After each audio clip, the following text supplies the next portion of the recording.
This Week in Startups is brought to you by Walker Corporate Law, a boutique corporate law firm specializing in the representation of entrepreneurs, and by SurveyMonkey. Go to try.surveymonkey.com/twist and sign up for a free trial.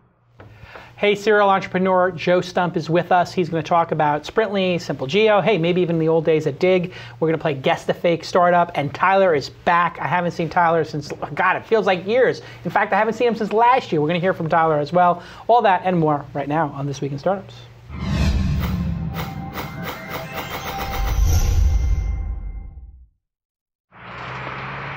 That's what it's all about, man. They said money is the root of all evil.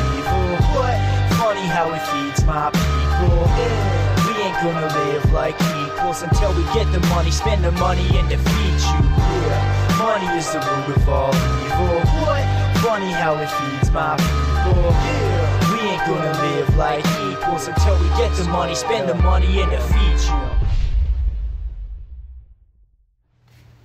Hey everybody, we're back. It's a new year, it's 2012, it's the end of days, it's the end. That's it.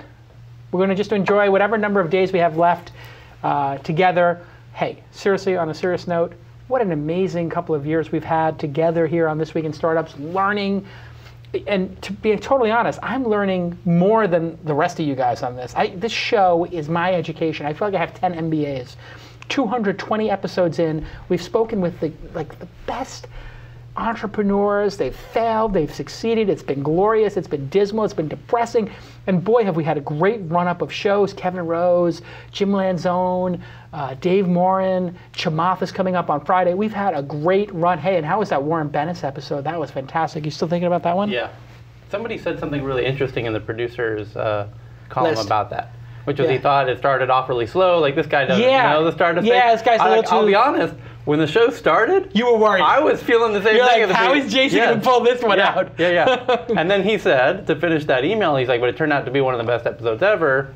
And it was so good that the ads felt awkward because it was such a he's talking about Yeah, you know, that's the thing. Sometimes you take risk and you have a non-entrepreneur, you have a thinker, and listen, hey, he's an old guy who's a thought leader on leadership, and period. He's an old guy who's seen it all, and boy, what a great episode that turned out to be. I'm so glad we took the risk on it, and it was like, there was one quote, actually people were talking it on the TWiST list, the back channel, twistlist.co, people were talking about it.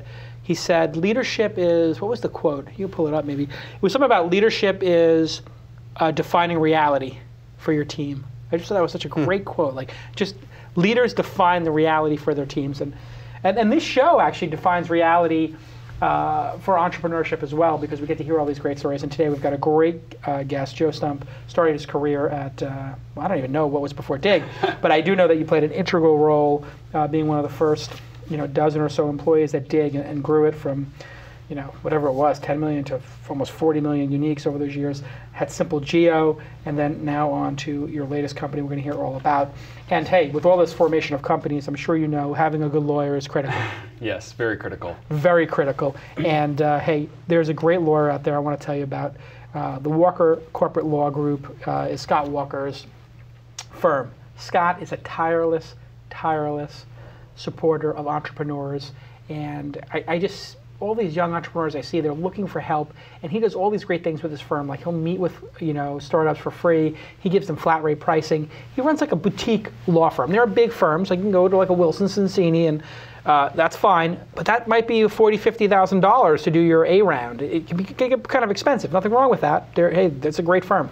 But Scott's different. It's a boutique firm where you're going to get a lot of hand-holding, a lot of time taken, and hey, he's going to control costs for you, and we all need to control costs. All of his lawyers have 10 to 20 years of experience, and some of them are from the big firms. No junior associates will handle your case, and he encourages these fixed fees. I mean, I don't know why he's capping his upside, but hey, he wants to really, he's just a fan. He's a fan of startups. I know it. You meet somebody, and they're a good person. He's a mensch. I've known him for a couple of years. I see him. I know his clients. He's done a great job for them. And he's a boutique national law firm. That's key. And he specializes just in entrepreneurs. So thank Scott Walker. And he's a good guy when he actually puts his direct phone number here, 310 310-288-6667. 310-288-6667. Give him a call if you need help. Tell him Uncle Jason sent you. And yeah, great guy. I had to call him last week. Did you really? I did call him. Really? And he hooked me up, and I'll be telling you that story next episode. Okay, very good, very good. I'm glad to see that and I'm sure you worked out some sort of beak wetting deal. We'll see. We'll see. Always tough.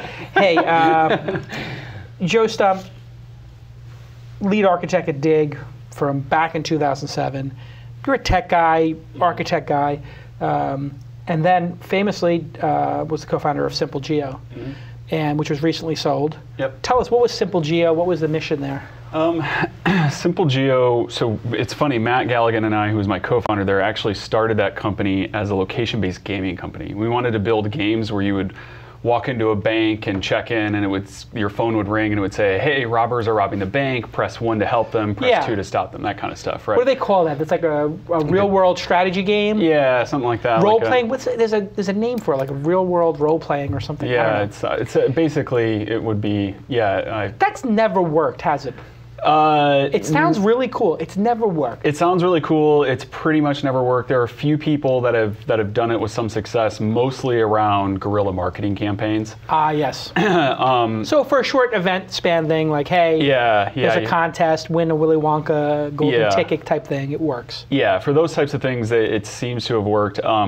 We actually ended up running into that sentiment when we started to go out to raise funding was like, basically, this stuff never works. Games are a hits-driven business. It's very difficult to raise capital for gaming companies unless you're like, if you're an EA exec, you'll be able to raise cash if you want. Sure. But two dudes that are not and gaming not only execs. are you're picking gaming in location. So you're saying like, no, we're not going to do Farmville version 17. Yeah. We're going to do something that nobody's ever made commercially work, but that plays really well at the Foo conference or plays really well in geek circles. Yep. But in fact, geeks don't play it. And and that's an important thing for an entrepreneur to realize, isn't it? Yeah. Like when you're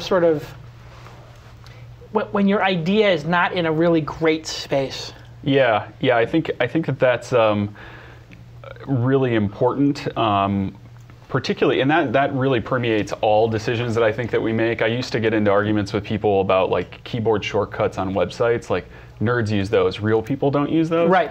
So that permeates, I really think, everything from the initial idea all the way down to like what you do in the product and the features. You really need to pay attention to what real people want, and if you're not paying attention to that, then you're starting off on the wrong foot, I would say. Yeah, so you have this sort of location-based gaming. Nobody's really made that work. I saw an interesting one. Somebody was doing a zombie one at one point, where like you would try to kill zombies, and it all seems very fascinating. Then you open the app up and nobody's playing. Yeah. So we ran into. So you take that and you what? You pivot or you mini pivot?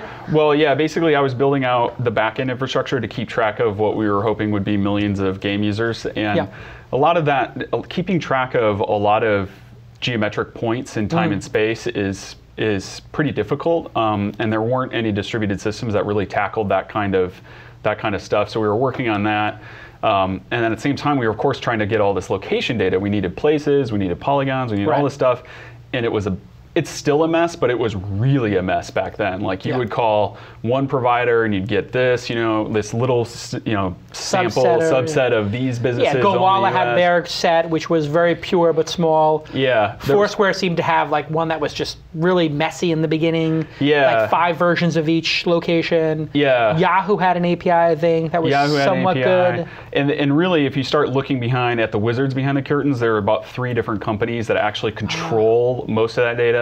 And then we're talking about local listings and their GPS coordinates. Yes. So there's that, and then if you wanted line data, you had to go to Navtech, and Navtech was like. What does that mean, line data? Line data would be like roads and railroads and those kinds of things. And I think Navtech, when I initially emailed them, they were like, keep in mind we had raised about $250K in capital at this point. They're like, oh, it'll be $275,000 a year plus per query calls. And that's just for the United States. Wow, kill yourself. Yeah, and then it gets really bad when you start to go international, because quality of location data runs into a couple problems. First of all, quality of data is almost directly related to ranking on GDP. So if you go to a third world country, there's almost nothing's been mapped out. Yeah, and even worse, there are a lot of, we've been creating location data for, I don't know, 4,000 or 5,000 years. And so there's all these weird historical barnacles, like in Japan, I know that you spend a lot of time there. Yeah. The houses are numbered, first of all, circling the block rather than going down the street. Sure. And they're also numbered by the year that the building was built. So if you have an old building and a new building, you might go from 1 to 450 on the same block. Right. So Navtech literally doesn't have a working geocoder. That's why I bring Tyler in. Tyler figures it out. Good point. Yeah. And so at that point in time, a couple years ago, it was a bit of a disaster. You say, we're going to unify this and provide an affordable solution for people. Right. Your pain point became your product. Right. Yep. And that was the pivot. That's when we switched to SimpleGeo, rebranded, and raised money and ran after that problem. So the people you'd raised that initial 250 from, how do you approach them and say, hey, by the way, we sold you on X, but now we're doing Y? How does that occur? How many investors did you have? Did you call each one and say, by the way, we're in the middle of a pivot? Yeah. Don't worry? So I was lucky. Matt was handling most of that stuff early on. You've done a lot of angel investment, and I've done a couple, and I think that we can both agree that, and you'll hear this over and over, people invest in teams, not ideas. And I think that I know when I'm investing in somebody that they just showed me like 5 slides via email, and they're like, this is what I want to do. Right. I know from my own experience that it's probably going to change, and it may be in the same space. They might start out in commerce and end up in commerce, but the core idea will probably change. So most of them, I think that they recognize that this is just part of the game, and they were more excited about the location and mobile aspects of the gaming company, and SimpleGeo still very fit very well in that area. So nobody really was upset or yeah. I had actually an interesting back channel, Tyler.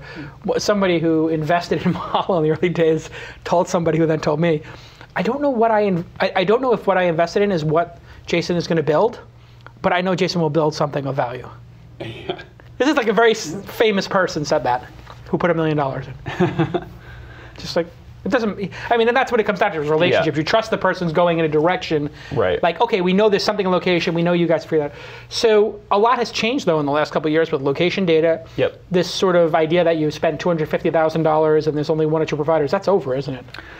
Yeah, it's getting a lot better, and I think that Foursquare and Facebook, the place data that they were able to seed. There's also actually a local LA company called Factual that has been building a really great. We actually partnered with them at SimpleGeo, and they back our places database. So there's been a lot of great movement on places. OpenStreetMaps provides some really great polygon data down to what I would say about the city level-ish. I think it's some neighborhoods and stuff in there as well. So I think we have a long way to go. Turns out crawling the real world is a lot harder than crawling the virtual world. Yeah. A lot more capital intensive as well, as you can tell with all those cars that Navtech and Google have running around. Yeah. But Google provides it for free, right?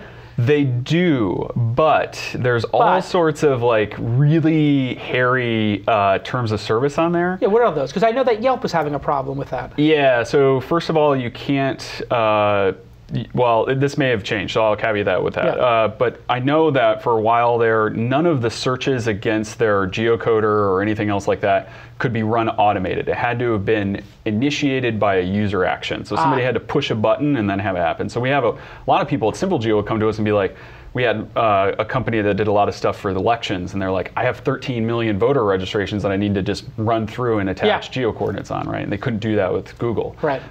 Google does have a paid version of their map API. It's like 10 grand a year, and you can do more stuff with it. But that's one of the big hindrances. And the other one too is you have to look at Google's and Facebook's and Foursquare's. Look at their motivations. Why are they opening those APIs? Yeah. Google, without a doubt, more ads. They want more eyeballs. So all of their data has to be shown on a Google map. Right. So you couldn't have your own map server. You couldn't use Navtex, things like that. So there's all sorts of little things. Foursquare, of course, you need a Foursquare account to use and some of those things. Same thing with Facebook. So. Yeah, so it's getting a little complicated. So you get to a certain point, you build the company up to, I don't know, 10 people? I'm not sure where it got to. I think at one point we were in the mid-20s. Mid-20s? Yeah, almost all engineers. We were building, our engineers spent a lot of time building basically one of the world's first distributed geospatial databases, which ended up turning into something that actually was probably our core IP. It's patent pending technology now. Mike Malone, I don't know if you've ran into him. He did most of the lead engineering work on that.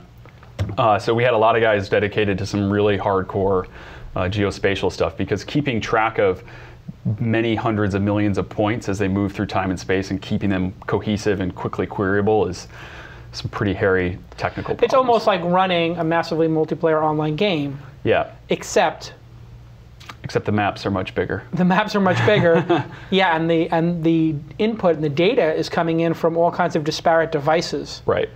Yep. And so eventually we will have a huge database of every object on the planet and where it is in real time. Yeah, I think that's one of the missing themes of mobile is that really, without even realizing it, with all of these smartphones, I think that there's, I mean, we just activated, I think, 35 million devices or something like that over Christmas. Yeah. There's probably 300 or 400, maybe 500 million of these things floating around. There's a couple of interesting things about mobile that I think people maybe haven't quite latched onto yet. One is that we are creating the largest moving, breathing, live connected sensor networks on the planet. Right. So you now have, long term, we're going to have many billions of these smartphones. They'll be able to read weather. They'll have every transmitter under the book, and we'll have APIs to be able to access and capture and do things with that data. What we'll do with it, I don't know, but we need some place to store that and query that. That'll be interesting problems to solve. The other interesting thing I think about mobile is that there's only about 2 billion people on the internet. There are 5.5 billion mobile subscribers, and free smartphones are coming, and they're going to be hitting India and China and they're basically places. Here. So over the next 2 or 3 years, the internet population is going to more than double, and almost the entire world's population is going to be connected. And the important footnote there is that they are not going to be connected via laptops, because people in Africa and India, they don't have laptops. No. They have a mobile phone and they have a mobile subscription. And maybe they'll get a tablet once in a while. The village will have a tablet or whatever, one tablet per home or something. Right. It reminds me of the Batman film, The Dark Knight. I don't know if you remember the original film, but they basically take every phone and create with the sonar a map of the entire Gotham City. Yep. And Morgan Freeman comes down and says, I can't be in the CEO of Wayne Enterprises if you're going to spy on every single person. And he's, Batman, that's right. That's why you're the only person who has access to it. That's my Batman. But it was basically the map of the world. And essentially, everybody will be geotagged. And every temperature, every heart rate. Yeah. What crazy, insane things did you envision at SimpleGeo could be possible because of that?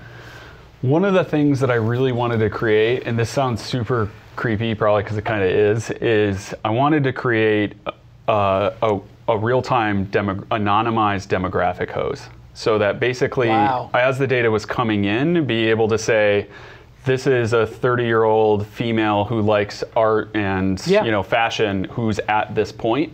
Right. And the white people are here, the black people are here, and the Asian people are here, and the old people are here, the young people are here, the women are here, the men are here. Right, and what I wanted to do was send that hose out and base it on all sorts of things, weather, demographics. Where are the Asian women? And all of that stuff, and then allow advertisers to basically attach to specific things on the host. So just how you can attach yourself, for instance, there's all those spam bots that attach to iPad on the search Twitter hose. I would love it if, a cosmetic, for instance, a cosmetic manufacturer could attach to all the beaches, and whenever they saw somebody pop onto a beach and the weather was nice out, they'd push back an ad saying, hey, we have a discount on tanning lotion around the corner. And if it's raining, an umbrella. Right. I mean, it's a bad example because you need the umbrella right at that moment, but it's sort of like when it rains in New York, all of a sudden everybody puts the box of umbrellas at the front of the bodega. Right. The other thing I wanted to do was also create basically Google Analytics for the real world. We still don't have, Google Analytics. My mind is still blown on the first one, and you just blew it again on the second one. I mean, Google Analytics for the real world. So show me the heart rates of every male over 40 by race. You could do all sorts of things. On Saturdays, You could do that. You could go to your local bodega and draw a circle around it as that bodega owner and know everything you want to know about the demographics of people walking in and out. You'll know sentiment of tweets nearby because you can do sentiment analysis on location-based tweets. There's so much data that is not being leveraged out there that I really think could be. And those are just two of the ideas that I thought would have been pretty awesome. You know what this reminds me of? What does it remind you of, Tyler? It's like thieves watching garbage after Christmas. Insights from Thailand. It's a long one, and I'm off my game. It's like, why is my button open on my shirt here? This is a little bit. The new 2012 Jason. Yeah. So, it's like thieves Yeah. watching Yep. what? Garbage. Garbage Christmas. After Christmas. after Christmas. It's like thieves, Yeah. people who steal stuff, Yes. watching, Yeah. looking at Yes. garbage, physical garbage, not Yeah. the banned garbage. Right. They're not going to a garbage No, concert. no. Looking at physical garbage Yes. after Christmas. Yeah. Because, if I see that you threw away a box for a MacBook Pro and a TV, Yes. I can work my way back and steal That's what right. you have. Yeah, exactly. It took me a while there, but I got to. This is why Tyler's insights, we tend to take a moment just to unpack them. Right about Joe, or now Joe's going like, where am I? What is this? Okay, so essentially what you're saying is this is going to create It's valuable unintended... No, it's valuable data that Right. most people are not attuned to. Right. That has lots of potential value, but they're using it in a much more legal way. Of course, Yeah. right. There's all kinds of uses for data that you don't think about. Even garbage has value, Yes. is what you're saying. Yeah, exactly. And this may look like garbage to one person, but could be... Exactly. So what would this... So the Google Analytics for the real world, and I guess to a certain extent Foursquare, Places, and Goala, rest in peace, we're sort of starting this with an opt-in, check-in. And when you opt in, obviously Facebook knows a lot about you. Yep. But have they connected the dots yet on any of that data? I'm sure that they're working on it if they haven't. Yeah. What I'm really surprised is I don't think that I've seen Yelp do this. I know they have the check-in and they already have a lot of relationships with small businesses, and I haven't really seen anything like this. The real scary thing is that there are companies out there that have huge amounts of data because they're working at the carrier level with that stuff. And what's going to be real interesting is that data comes with an EIN, and the EIN is attached to EIN is a unique identifier per mobile unit. mobile device, yeah. And they have It's a serial number of your device. Pretty much, yeah. It's what the phone companies use to attach your SIM card to your actual phone. Right. And what I've ran across a few companies where they have every single source and destination of every single phone call and text message made on multiple major carrier networks. So all they have is the source and destination of the EINs and the locations. But the thing is now because we're creating so much content that does have our identity attached to it, it's pretty trivial through some pretty simple math to start matching up EINs with Twitter accounts, Foursquare accounts, that kind of stuff. And that was some of the stuff Rapleaf, I believe, was doing in terms of reverse lookup of your email address to find your Facebook address or Twitter address. And I noticed in some of those services, like I noticed that Fred Wilson had registered Fred Wilson on Twitter. And I said, you have this register? He goes, how did you know that? And I said, well, Rapleaf was showing that your email address, I didn't want anybody, he doesn't want anybody to know that he, Jason Calcutta sucks. People sort of buy those things. Right. What was did you guys sort of run into the legal precipice? Did you bump up against the wall? Did you see the wall at SimpleGeo? How close were you to it? We ran into a couple interesting legal issues. We never personally got into any trouble or crossed the boundary. You were on the fringe, so you were pioneering, so you must have seen where you could fall off the cliff. Yeah, there's some really interesting ones. So EU has very strict data laws, and one of the things is that they consider an IP or an IP address or a latitude and longitude to be considered personally identifiable information. The problem, and so that has to be stored on EU servers. So there's that problem, but the bigger problem with location data is that because it's so expensive and cumbersome to actually get an LLC or a corporation in Europe, for those that don't know, starting a business in Europe I was just talking to some Dutch entrepreneurs and they're like, just to get our incorporation is $18,000. Right. Like just to do that. Whereas in here, it's $200 on LegalZoom and you're done, right? So most people just do it as a DBA, so it's themselves. So under strict EU law, the location of your cafe, I can't store on a US server. Wow. Because it violates EU privacy laws. China, that law, the government owns all location data. It's verboten to export that data. Wow. In fact, if you talk to an airline pilot, he has a loose leaf set of papers that are Chinese airports, and they issue new coordinates. Keep in mind next time you land in China that this is actually the case. and they shift the location of airports and landing strips by 3 to 9 meters every quarter to obfuscate the exact location of those landing strips. Wow. And in South Korea, it's illegal you have to license the point of interest database from the government because they consider it a target list for North Korea. Exactly. Yeah. Hey, when we get back, I want to hear, I mean, you're blowing my mind with all this stuff. It's so great. I love having that when we were in Korea. Because yeah. they didn't have Google, they wouldn't let Google do South Korea on Google Maps. Yeah, you couldn't get, like, navigation was really limited. Yeah. When we get back, I want to hear about this new startups, Sprintly. Okay. Sounds what good. you're doing with that. And then also I want to hear about the outcome with SimpleGeo, because I know it was sold, and it might have been a little bit of a short sale or something, and there might have been a little controversy there. Maybe we'll dig into that a little bit. Okay. Hey, one thing you should totally dig into in the new year is SurveyMonkey. Listen, I've told you guys many times, if you want to be a partner of this program, it has to be a product that I personally myself use, or that Tyler uses, that we really trust, so that we can, when we do this basic little commercial break, the pause for the cause, if you will, we want to be able to keep a straight face. And I can tell you, I use SurveyMonkey all the time. Literally, I've had an account for 5, 6, 7 years. I was using SurveyMonkey like back in the Weblogs Inc. days, the early days of Diggs, like 2004, 2005, 2006, somewhere in there, I got this account.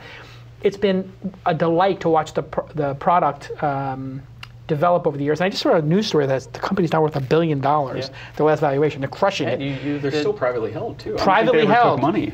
No, Dave Goldberg went in there and bought the company from the original founder. It's a small team. I think it's like under 100 people, but they are just crushing it. They bought another survey company a while they bought ago another survey that was company. the same way. They were making tons of cash, and it was only 5 or 10 people. Yeah, and now everybody wants to get in on the game, but you know what? It's too late, because SurveyMonkey has the best value, the best product, and they've run away with it. They've won the game. It's basically over. Game over. 10 questions, 100 responses per survey is free, and the free plan, I'm sure, will always be free.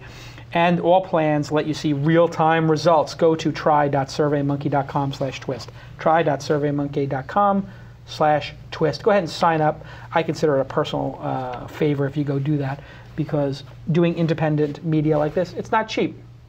It takes a lot of effort. You know, we've got full-time people working here, and I could not do this show without all those great team members I have. And hey, they need to get a salary, and these sponsors make it happen. They believe in the program, they believe in entrepreneurship, and you should believe in their products, and it's your geary to go use their products and spread the word. Thank you at SurveyMonkey. Okay, so Sprintly, what is it? Sprintly is a tool for managing products, teams that develop products. I make the distinction between products and projects, because a product is usually something that starts out as like this little idea, and you're just constantly layering and adding on and whatnot. It's like the beach cottage that 20 years later is like this giant sprawling complex. And I found that basically all the tools I've looked at out there fall into a couple camps. First of all, they're usually focused very much on projects that I look at as time-boxed things that you need to do. Usually contractors do those kinds of things. And the other problem I found is that the tools, this is a big problem that I found at Dig, that I found at SimpleGeo, et cetera, is that the tools are so esoteric that the people managing the product don't want to touch the tool, so they have like this intermediary called the product manager. Right. That like mucks everything up. That just translates, and and so the people actually building don't actually operate in the project management tool. You actually hire somebody to do that, which is a complete waste of time. Yeah, I think, or somewhat of a waste of time. It's I mean, there are products that legitimately do require full-time babysitting, but my experience is those are big products. If you're building Windows Vista or Windows 8, yes. Yeah. Full-time product managers. That makes a lot of sense. Yeah. And what I found though, even with really good product managers, they are a layer of abstraction between two people that are really trying to get something done. You know, a classic example, you have a BD guy or a sales guy that's got $50,000 worth of deals lined up, right? And then you have a developer. Now, I've never met a developer that hates money, right. You know, if you told the developer, hey, you can work on 2 features today, one's going to make 50 grand, the other one's going to make 0. Yeah, they're going to work on the 50 grand. People want to be successful. Yeah, everybody wants to be successful. People paint the developers as these like weirdos who want to work on things that don't make money. No, they want to be successful. Yeah, exactly. And so really, like, that objective data more times than not falls through the cracks, and people, you know, lack of transparency. There's a lack of transparency on both sides. A lot, you know, how many times have you heard this? Unintentional, yeah. Yeah, I mean, I look at most companies as two black boxes warring with each other. It's like the biz ops on one side and the developers on the other side. Yeah. When in reality, if they just sat and had normal conversations, like, you'd be surprised what, you know, comes out of it. Yeah. So Sprintly was really an effort to increase transparency and to lower the barrier to non-business folks to participate in that process. Now, what is this screen here? I have the video up here. We'll pull it up on the screen. You can see it. What are we seeing here? So take us through this screen for an example. So right here is the management dashboard essentially, and on the top left is basically how many of each type is currently in progress. 0 defects, 4 stories, 3 tasks, 0 tests. Right, so we're working right now, we got 3 tasks that need to be done and 4 stories. Story is basically a new feature. To the right is what we call the cadence graph, and that is the number of items that were marked as code complete over the last 7 days. And it's a stat graph, so you can actually see, you know, we got a lot of bugs fixed on the 20th there, I think, or 30th. Yeah. And then below that is what nerds call a Kanban or a Kanban board. And really what it is Kanban. Yeah, what does it mean? Kanban. Kanban was created by Japanese auto manufacturing, and it's basically just-in-time maintenance and operation stuff, and has become really popular with startup people, mostly in the DevOps community. And really what it is, it shows, so we have each work item, so each defect, task, test, all of that stuff goes through 4 stages. One is the backlog. That's just like stuff we got to do at some point. Yeah. And not a priority. Not necessarily. I mean, it can be prioritized and whatnot, but not. Yeah, it's going to be done someday. Someone reported we got to get to it. Not right now. Not right now. Yeah. In progress is what the team is currently working on. Sure. Code complete is what the team has said they're done with, and accepted is what someone else has agreed with the developers that they're actually double opt-in there. Yeah, so a lot of times, you know, I mean, I'm sure you've been through this many a million times. It's code complete, but it's not, nobody's using it, and nobody's taken ownership of it. It hasn't been pushed to the server, whatever. Right. It's the gray area. Yeah, it could be even, you know, you look at it and you're like, that's not how I wanted to implement it. I wanted to implement it a little bit differently. Or maybe you try it out and you exercise some edge case and it breaks and you're like, oh, I got to push this back. So what this actually allows you to do is you can see all of the ordering of those.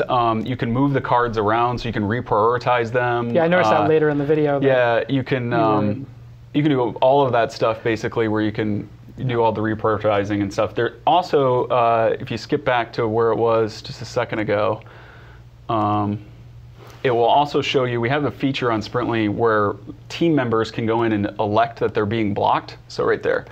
And you can see, back just a little, right there. You can see me, I just prioritized, and then below that you can see those grayed out tasks that have the red circles. That's where a member of the team has gone in and said, I'm blocked.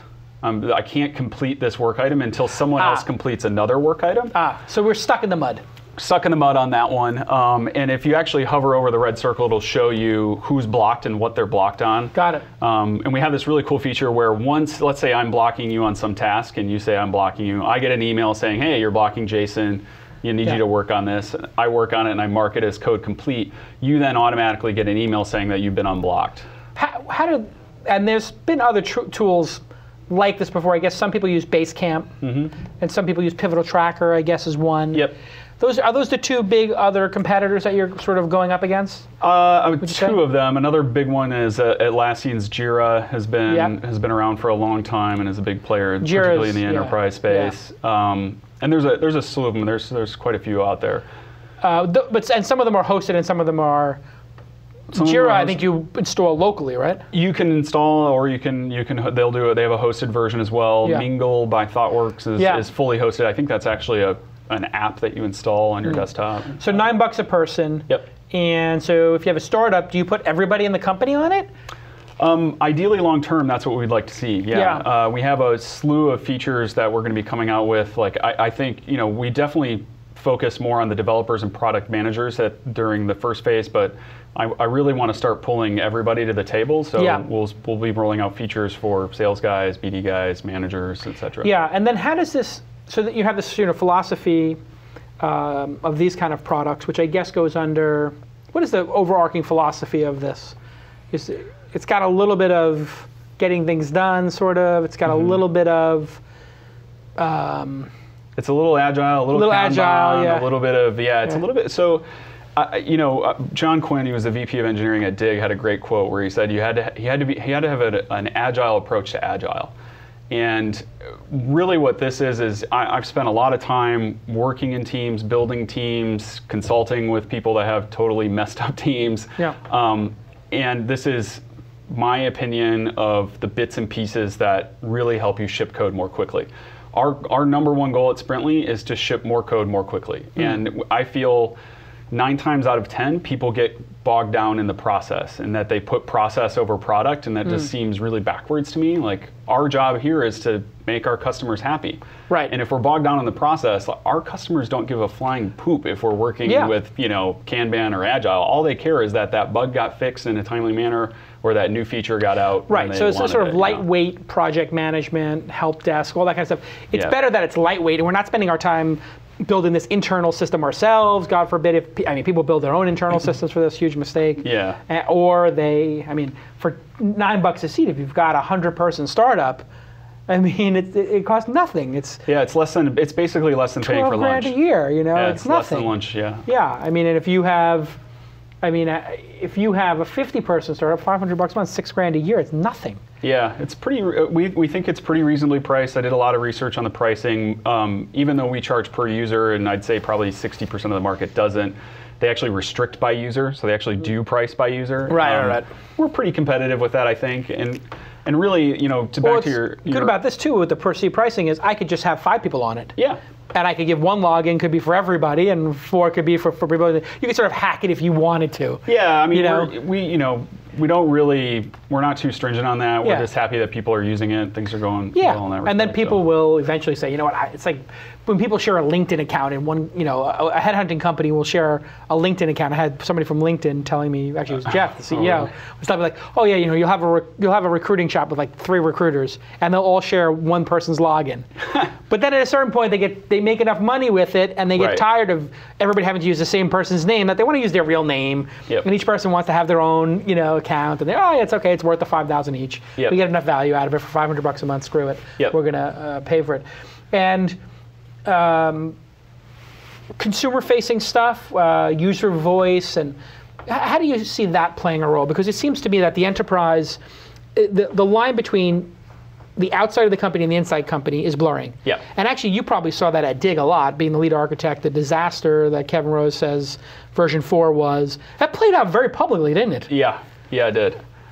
So the line, I guess you would agree, between what is going on with the architects and the developers and the building of the product and the features and the public and the users, it's gone. It's totally gone. I think it's continuing to disappear. Even if you look at things like Twitter, like people want, they're done with calling and having a robot pick up the phone. Like, people realize that Twitter and Facebook and user voice and get satisfaction that's the way people want to communicate with a company.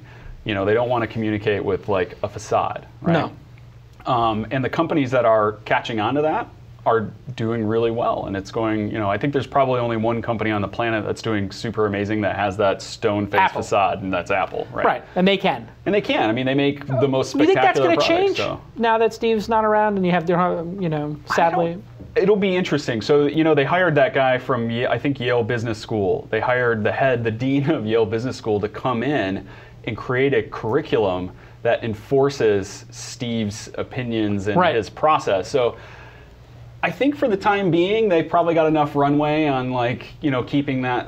Keep the facade up. Yeah. Keep it delighting people with the surprising new products. And yeah. If you want to add 4 buttons to the bottom of the iPad, then you should go buy an Android. Yeah, I think that will continue for the next few years.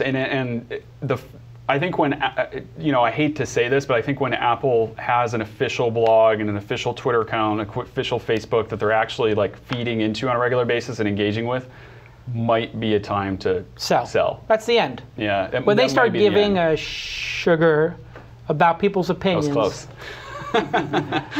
close. When they start giving a sugar, then it's over. It would be like a great chef caring about what you think of his Right. Or her plating of the dish. Yeah. It is not for you to decide. I am the artiste. There are two great quotes on product that I always bring up in relation to Apple. One of them is Henry Ford said, if I'd asked what people wanted, they would have said faster horses. Yep. And the other one is give the customer what they want, not what they ask for. And Apple is spectacular at those two things. Right, so you ask for a lot of features, right. but the fact is you don't want that. You want less features. You want that phone to work. Yeah, you want you want a closed system. Right. You want something that is going to work and be fast and have awesome battery life. There's a lot of things that people ask for, and I'm even going through this with Sprintly. Like, I'm very opinionated. Sprintly will probably never have all the features that everybody wants, and I'm okay with that. Right. And that's because a lot of times, like a big one is time estimation and points and velocity and all this stuff. It's something that people really want. And I just saw your eyes completely glaze over because points and velocity, nobody understands. You know, it becomes this. We used Pivotal Tracker at one point here at Mahalo, and then every discussion was people trying to game the point system as if it mattered. Yep. And you said earlier, this should not. We shouldn't be servicing the system. We should be servicing the customers. Yeah. And everybody gets into point escalation. Yeah. The really big problem with time estimation and points is that there are literally tens of thousands of pages in doctoral theses that back up that humans basically are terrible at time. What's the point of putting points on stuff? Just do it. Yeah, just get it done. Get it done. I think we'll build things, but computers are much better at time than humans are. So. Yeah. So you actually like the idea that, hey, you put a feature in, eventually you might say, it might get done. It might get done by this time. Yeah, based on previous. This is something the stories you've put in on average have taken 12 hours in your organization. Precisely. Yep. And the length of the story. Does that determine how long it takes? I mean, is there some challenge, or do some users just put in really wordy So there's a couple things that I could use for indicators on that. Number of comments, number of file uploads, how big are the files. Do you allow voting on the stories? Favorites, yeah. Yeah, see, that's an interesting thing. I like the favorites better than votes, because votes, I think everybody just is compelled to vote stuff up. As you learned in Dig, I mean, people just voted because they wanted something to do with their mouse. But favoriting, that's different. Yeah. Do you limit the number of favorites people can give to the sort of stories, aka features? They can give as many favorites as they want, but they can only favorite an item once. So okay. Yeah. So there is some sort of thing. Yeah, and you can order your backlog by most favorited as well, as long as priority. Yeah, these tools have gotten. I mean, so I guess the question is, how do you implement this without making people feel like it's Big Brother and draconian? I think one of the things that we've been doing at Sprintly is we're trying not to enforce a process. Like, we have some opinions, and those are very clear mainly around status and item type. But otherwise, we're really just capturing data as it comes in. We have full email and GitHub integration, so stuff just flows into the system, and I think of Sprintly more as a note taker. It's just the stenographer for your project, your products, and is keeping track of kind of where things are in motion, rather than trying to enforce and kind of be that Big Brother. Long term, we might have some stats that might feel a little bit brothery, but I think that's mostly due to the lack of transparency. Developers hate being measured, but the reality is there are some very clear measurements that you should be able to judge a developer by. And I'm sure you've ran into this before, where a developer isn't pulling his weight, but you have no proof. And I've ran into this a couple times consulting, where there's a lot of metrics you could use to judge a developer on, but I'm sorry, if you haven't committed a line of code in the last 2 weeks, you're clearly not working. Yeah. Right? So there's things like that I think we should surface to the business folks. And I think that there are metrics that we could do the other way too. Managing developers is different than managing normal employees. How? Oh, man. I think that, development is definitely a creative process, and people get writer's block. They have, they have bad days, they have good days. There's some days, I think the development process is a very manic process. There are some days I'll go in and I'll bang out 1,500 lines of code, and then there'll be other days when I bang out 10, because it was just like a grind the whole day. And then other days it's really flowing. So I think, managing developers needs to be much more, I think really if you talk to producers here in LA, they probably have a real firm grasp on what it takes to manage makers and creative people. Right. That would probably translate real well to managing and working with developers. So empathy for the creative process, critical. Critical. Because if it's the week after Burning Man, not firing sugar's on all not synapses. getting done. Yes, Maybe no. firing on too many synapses. Yeah. Right. This stuff, you can't have that. And if people need to play ping pong for an hour to clear their mind and let the processor process, Yep. that's why there's foosball tables at startups. Yeah, I think that is totally true. I'm the type of person, for better or worse, I have some of my best epiphanies while I'm showering. I don't know. Yeah. You know, so sometimes, like, I had a friend that used to nap, and he would literally have dreams about what he was coding on and wake up and be like, oh, I've got the answer, and go back to his We've desk. installed a full sauna here. Oh, really? A whole onsen in the parking lot at Mahala. Nice. We have an onsen. Everybody just goes out there and For those that don't know, it's a Japanese, like, spa. yeah, like, I went to it. yes, I took you to the one in Miyazaki. I went to one of Miyazaki, Yeah. and I went down. Yep. I'm the only white guy. Those are the best ones. I walk in, and it's, like 20 old Japanese guys and me. I mean, I'm standing out like a sore thumb. Don't speak a word of Japanese. Buck naked.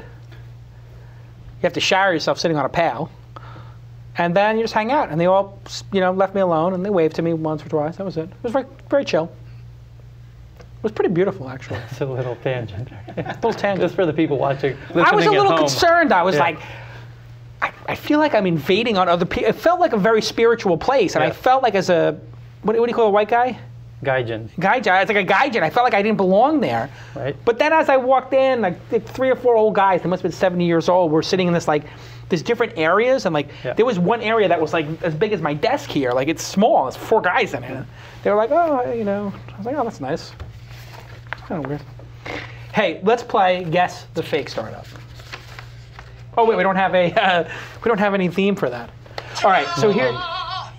What was that?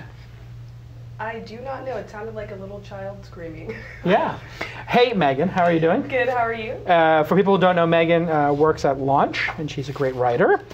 And Joe, the way this game works, this is a segment on the show. Megan is going to read to us the names and descriptions of 3 startups. Okay. We are going to attempt to guess, independently of each other, the fake startup. Okay. You're an angel investor. You've invested in some things. What have you invested in? I've invested in Keep, which does KIIP.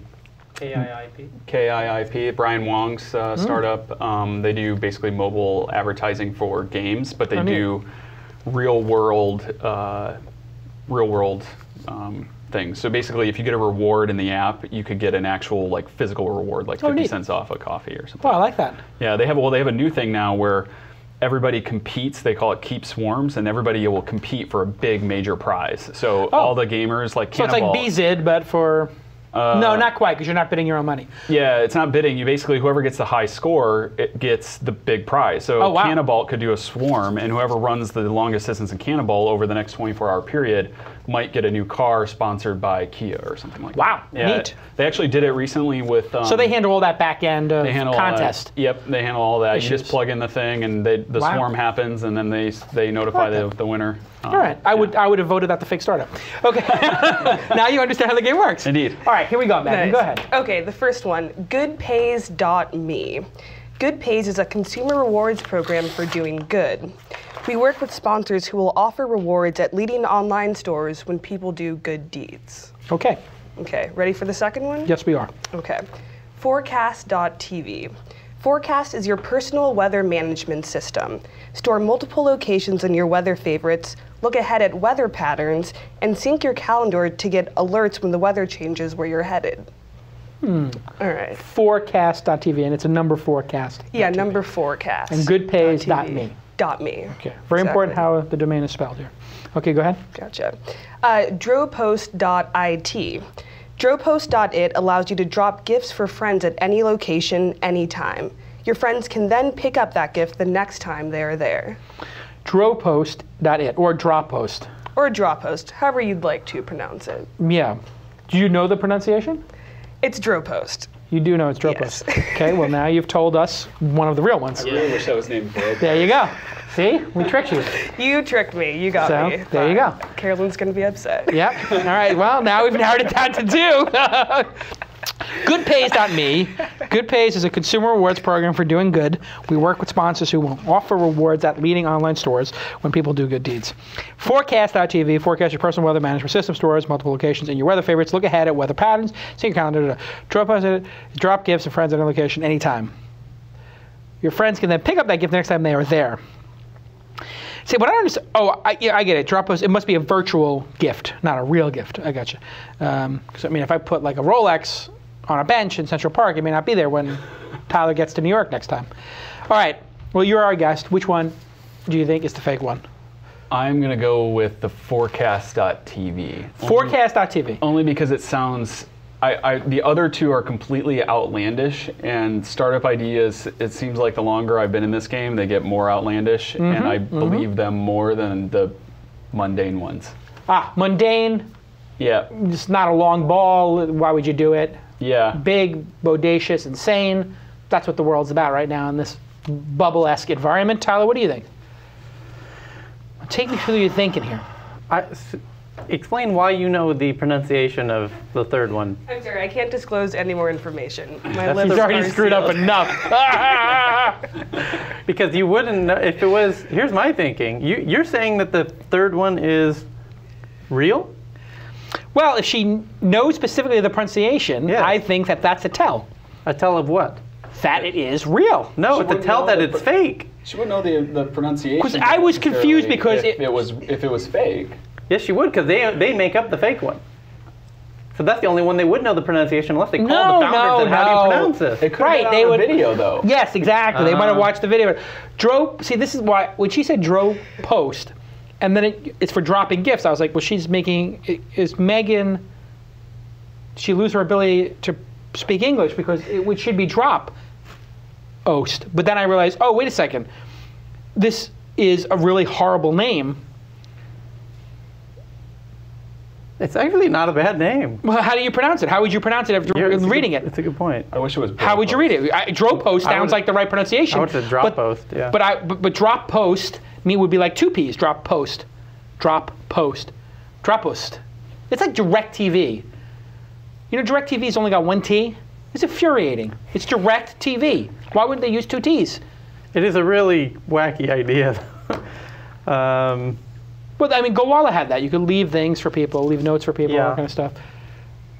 Come on, Tyler, you're having a hard time, aren't you? Oh yeah, she's really up her game. I'll tell you why why I think this is a really particularly difficult one, is because they used asinine domain names for each one. That was a good move on Carolyn's part. Very well played, Carolyn. Yes. Because each one has a worse domain name than the next. Like it's a .me, a .tv, and a .it. It's not like two are .coms and one's a .me or a .is or something.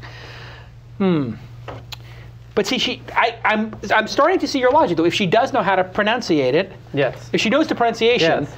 then maybe they had a discussion about it. That's right. Make sure you do it this way. Right. But that's such a clever idea. Is it clever? It is. Why? How? Give me the use case for how that could be useful to anybody. That's basically my response to almost every startup idea I hear, though. To be fair. Give me the use case. No. Why? Yeah. Is Dropost a virtual gift or a real gift? That's a good question. I don't know. Carolyn, I have Carolyn on the chat here. Can we? It's real? Carolyn says it's real? Real gifts. Real gifts. Where- So, who? Yeah, okay. Real businesses are agreeing to hold the items. It's okay. like asynchronous. So okay, layaway. so now we know that that's real. So then it goes down to the final two. What do you think? I think forecast is fake.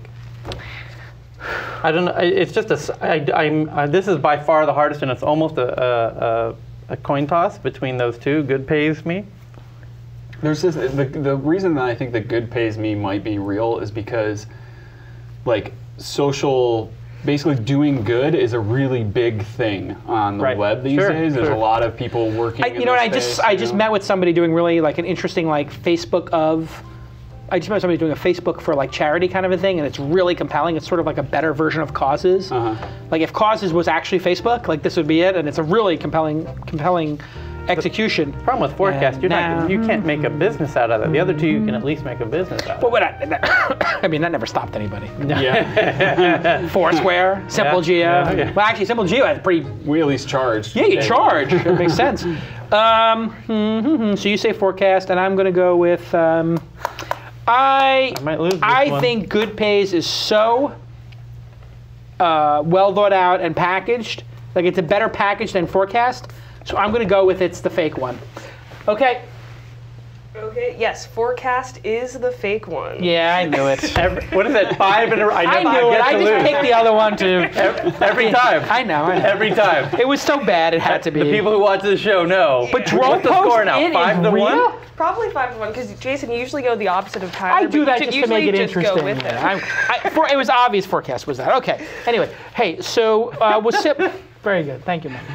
With SimpleGeo, it sold for I think $3 million and you raised 10 or something like that. Is it all that public or not public? I can't talk about. Can't talk about the deal terms. What was the exit like? Was it a little bit of a positive outcome, a neutral outcome, or a little bit of a negative outcome? How would you characterize it? I think that characterize it. How would your investors characterize it? I think that probably depends on the investor you talk to. Look, there's really no way to sugarcoat. It was not a huge win for anybody really involved. Really, we went down the M&A process and talked to a lot of companies. And I mean, you've sold a company before, and it was it's always a difficult process. I think whether it even a lot of people. I talked to Travis Kalanick about it. I talked to Garrett a little bit about it, and they all said the same thing. They're like, it doesn't matter if you sell your company for $5 billion or $5. Like, it's a grueling, difficult, painful process. Well, especially if you're selling your company rather than your company got bought, which is two different things. Yep. You guys said we're going to sell. Yep. Let's run a process. Yep. You didn't have somebody say we're here to buy your company. What's it going to take? Yeah, we had a couple people that in the spring that poked around, but just weren't really at numbers that we were comfortable with at the time. Right. And so, hindsight's 2020. You probably should have pursued those a little bit more. But yeah. So suffice it to say, wasn't the worst outcome wasn't the best outcome. Yep. What did you learn from that? I learned that dealing with M&A guys is basically probably the worst part of the business. You had a banker. A firm? I mean the other side. Oh, the other side's M&A people just grinding you down. And just constantly grinding you down. And like, it is a battle of attrition. Half the time they're honestly just fishing. Like we had people, I literally dealt with people that were like, well, we think your team's phenomenal. We think the technology you've built is extremely interesting. Yeah. We don't want to buy the company, but we'd love to hire all of your engineers. What?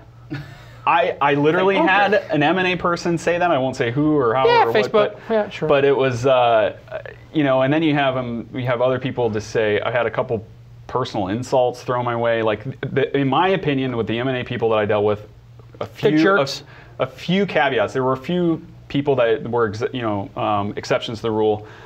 They were just terrible to deal with. And to be fair, though, they're just used to people lying to them all the time. So they're dicks, right? They're just like, they're used to people constantly lying to them. Right. And the problem is, I think for the first time in the history of their M&A processes, they ran into two people, Jay Adelson and myself, who always bluntly and very forwardly tell the truth as best we legally can. Right. And, really the biggest bummer of the whole SimpleGeo thing was it literally came down to the last minute. We told people, we have a term sheet. It's acceptable to us and our investors.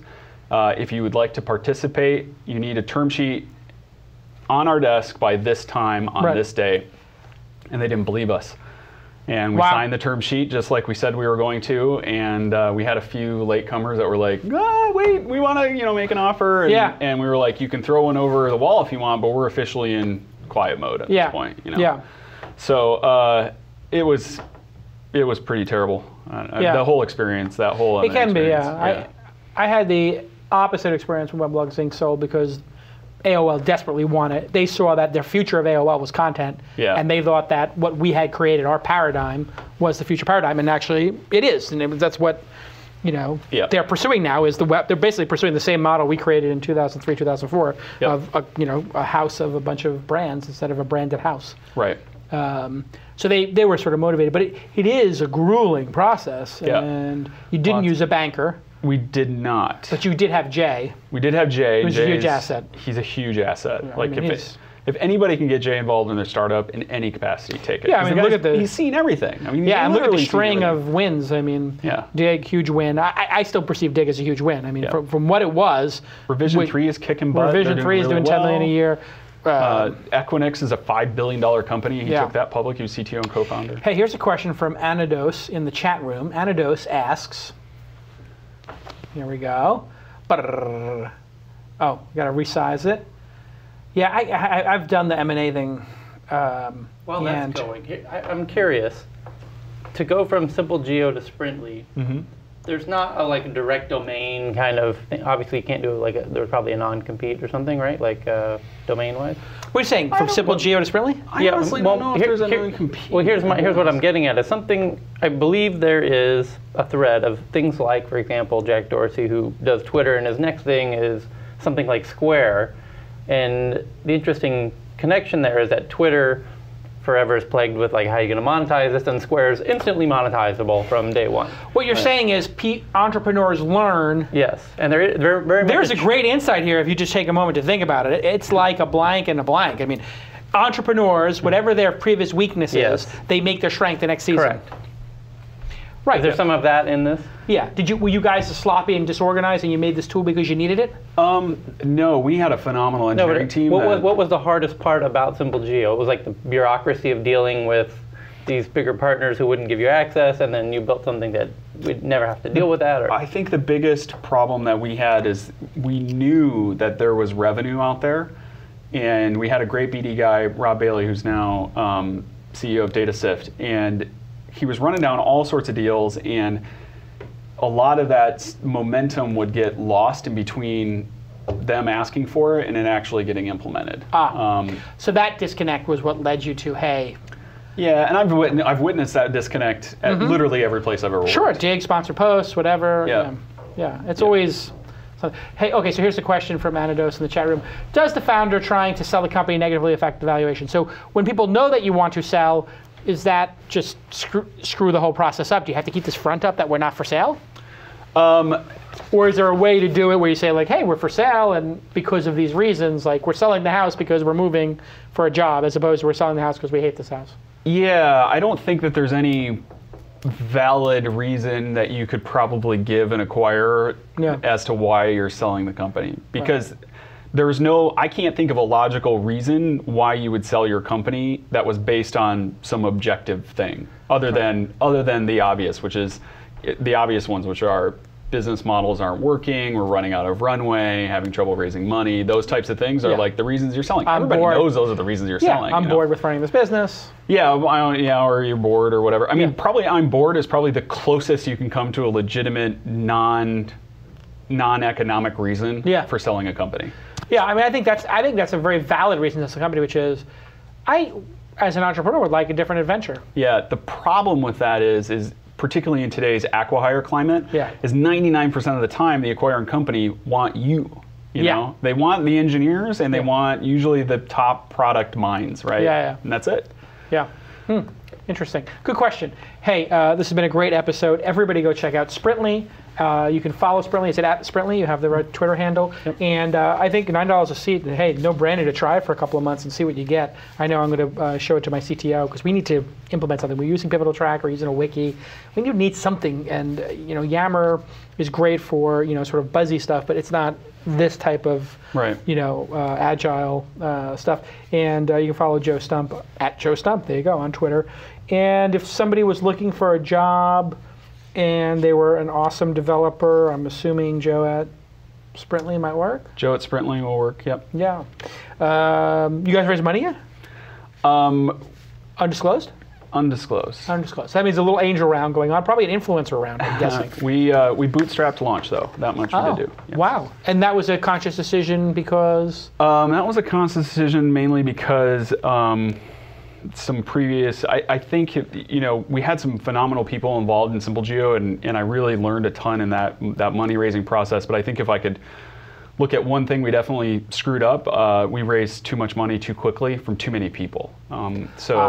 What was the problem with that? I mean, having a lot of money sounds like a good thing. Having a lot of money does sound like a good thing until you learn about liquidation preferences and how they work. Yeah. And then you realize that. So you had some liquidation preferences. Well, you always do, right? I mean, there's I don't know if you could raise a price round and not have some liquidation preferences. I mean, we didn't have like 2x or anything like that, but it backs you in. The high valuations and things like that can back you into some uncomfortable corners.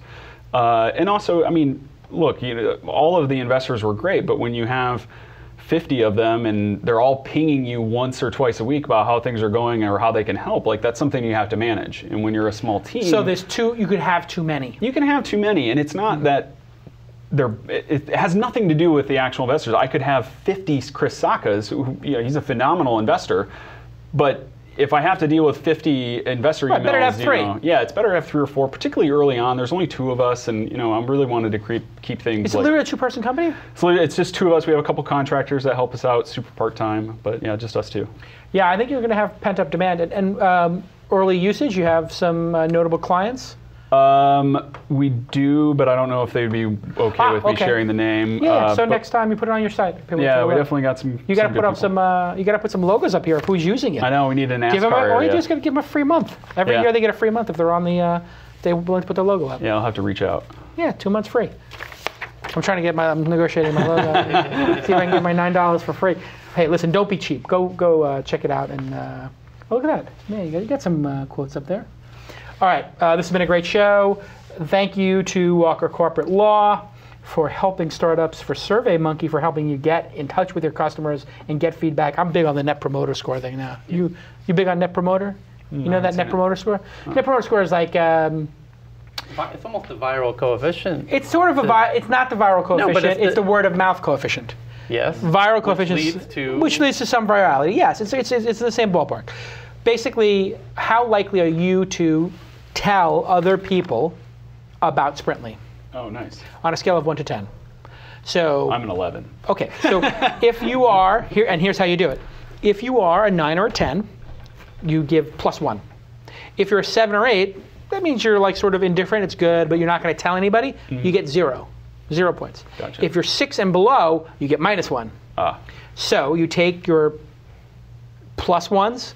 You minus your 1. So if you had 100 people using the product, 10 people will tell their friends about it. That's 10 points. 5 people don't tell their friends about it. 10 minus 5, you get, and the rest are, the other 85 or don't 7 or count. 8s, they don't count. Mm-hmm. They'll use the product, they'll continue using it probably, but they're not going to tell anybody. You got a Net Promoter Score of 5, so it's positive, but it's 5 out of 100, it's 5%. Right. So you got like a 5% Net Promoter Score. It's just a way of, and then if you look at your product and say, hey, nobody's willing to tell this product's a 9 or a 10. Right. Like I've been doing this inside of Mahalo. Like we have some apps that we've released, like how to play guitar is clearly a 9 or 10. People tell their friends about it. Right. But then we had others that were just 7 or 8. It's like, this GarageBand one or this Pro Tools one is good. Right. But maybe not so good that you would tell your friend. Maybe some people would, maybe some people wouldn't. Maybe if it came up in conversation, but I'm not going to promote it. But they're not going to be so blown away they're going to take out their phone and say, you have to see this. Right. That's the 9 or the 10. Mm-hmm. And so then defining, like the show is definitely got a high Net Promoter Score because people do tell their friends because frankly there's nothing else like it. Right. So it's unique. I mean, being just unique is one thing. So you can sort of get that promoter score by being either unique in your category or just better and be amazing. It's really interesting. I think when you get to a certain point in a company where you're good, it's the enemy of great. And you have to figure out a way to shake it up. And basically what I've done at Mahalo now, it's really interesting. I make people watch the videos as a group, and then I make them all give a score. And then the person who made the video has to look at the app and the videos and say, am I a 9 or 10? Am I worth? And we just had it today, and it was just like, it was uncomfortable because somebody was negative. And I was like, hey, well, but then the person, actually somebody was negative 2 weeks ago. We had them redo the videos, and then they were all positive, and they were Net Promoter Pro. Right. Authentically. So it's sort of like a non-emotional way to calibrate. I like the goodness of the product. Yeah, it's really, I've been in other companies where they talked about it, and I was like, HBS, BS, MBA, nonsense, mumbo jumbo. But if you apply it simply, like Sprintly, like applying something simply, it can actually pay big benefits. Yeah, I'll have to check that out. Yeah, definitely check it out. Hey, everybody, make sure you thank Walker and make sure you thank SurveyMonkey. Join the back channel. There's about 200 plus members there. $2, $5, $10 a month, whatever you want to pay. It's up to you. And you get on the email list. And the email list is fantastic. We have these great discussions about startups. We talk about the episodes. People ask for advice. People show prototypes and get 20 responses back of, oh, wow, that's what I really liked about your prototypes. Go to TWiST.co, TWiST.co, and sign up for emails at thisweekend.com/email. Thisweekend.com/email. That's where you can sign up for emails, and you'll get like a heads up of who's going to be on the program, who's on the program, all that stuff. Filler guest next. Oh, yes. Friday is Chamath. Your buddy Chamath. My buddy Chamath. And the great news is Chamath played off his poker debt. I got a Christmas card from Chamath. Totally cute kids, whatever. My wife goes, this is the best Christmas card we got. Yeah. And I said, oh, really? I open it up. It's Chamath's kids. And then a check falls out. It wasn't. I didn't win the money off him. I won the money off of Phil. Well, anyway, it was at a game. I always said too much. Mm-hmm. But I'm playing poker on Friday. It was legal. It's actually, home games are legal. Nothing, but it wasn't at his home. It was another person's home. But the person's, it's even a more famous person than Chamath. But anyway, we can't say anything. But we can say Chamath is one of the first employees of Facebook. I think publicly, pretty much people have recognized he's a billionaire now, I guess at the current valuation. And he angel investor. He started his own venture firm, and he's really got brass balls. It's his own money. He's basically, from what I understand, half of it's got like a $500 million fund, and half of it's his money. The other half is other people, I'm guessing. That's a huge requirement for me on investors early on. Your own money. I need some skin in the game. Yeah. My filters are you need some skin in the game, yep, and you need to have founded a company previously. And I don't care if you won or lost, I just want to know that you were in the fraternal order of founders. I think it's critical that you've spent some time in the trenches, because I agree, the VCs and the angels I've seen who have no founder empathy, and they don't understand the gut-wrenching moments that can come, the stress that can come from being an entrepreneur, which Kevin Rose, your former boss and a friend, and I talked about on a couple episodes ago. I mean, it can be gut-wrenching, and if the person can't understand like how gut-wrenching this is and how personally you can take it as a founder, and like I had a founder telling me they can't sleep, and I had to talk them through like, here's how you get to bed at night. Yeah. Knowing that things are not going well. Here's how to actually get to sleep. Like that's your job as an angel investor, is to basically explain to entrepreneurs how not to freak the F out. Yeah. And how to calm it down. I mean, you've actually self-regulated by not taking investors and saying, let me make sure this product is good before I actually take anybody's money. Yep. It's a brilliant move. Yeah, I think, you feel no pressure. No, I mean, I will be, but yeah. Yeah, but you feel the pressure to do a good job, right? But you don't feel pressure like, oh my God, like the SimpleGeo pressure must have been like, oh my God, I'm disappointing people. They gave me a bunch of money. What's this going to turn out okay? Are these guys going to get the term sheet in? It's a lot of pressure. Yeah, it was terrible. I literally had stomach aches and sleepless nights. But the truth is, the people who gave you the money can afford to lose it. So why don't you have the stomach aches? It's a video game, Joe. Why can't you just reconcile that in your mind? You understand that, but I understand that. Like I know how logically you understand how portfolio theory works. It's just that you don't step up to the plate assuming you're going to strike out, right? And or get hit by the ball. Yeah, or get hit by the ball. As the case may be. I got whacked by the ball. That's going to be the opening chapter of my book, I think. Yeah. This is one of the formative experiences of my childhood. That was a good story. I was on the Sparrows in Brooklyn, Little League. I would swing the bat like a maniac trying to hit the ball. Wouldn't even come close. And also, the pitches were terrible. I don't know. They got 8-year-old kids, 9-year-old boys throwing pitches at each other. Coach says, come here. Calicanis, come here. Listen. Don't tell your mom. Don't tell anybody. You've got a lot of enthusiasm. The way to win games is to get on base. Here's what I want you to do. Right after the guy releases the pitch, have your bat, and then I just want you to lean in and then pretend you're going to swing. Just lean your head in a little bit, an extra couple inches, and you'll get hit. And you'll get on base. And then when you're on base, you'll score a run, and you'll be the hero, and you'll win the game for us. I said, absolutely. I get up there, and instead of trying to hit the ball, I just lean in, and bam! My wife, oh my God, Jason, you got hit by the ball. Every game you're getting hit by the ball. I'm going to take you out of this Little League. I said, no, I didn't get hit by the ball. I got on base. I won the game for us. Walk's as good as a hit. Walk's as good as a hit. That's what my coach told me. And it's true. That's amazing. It is true. It is true. Sometimes you got to take one for the team. All right, we'll see everybody next time on This Week in Startups.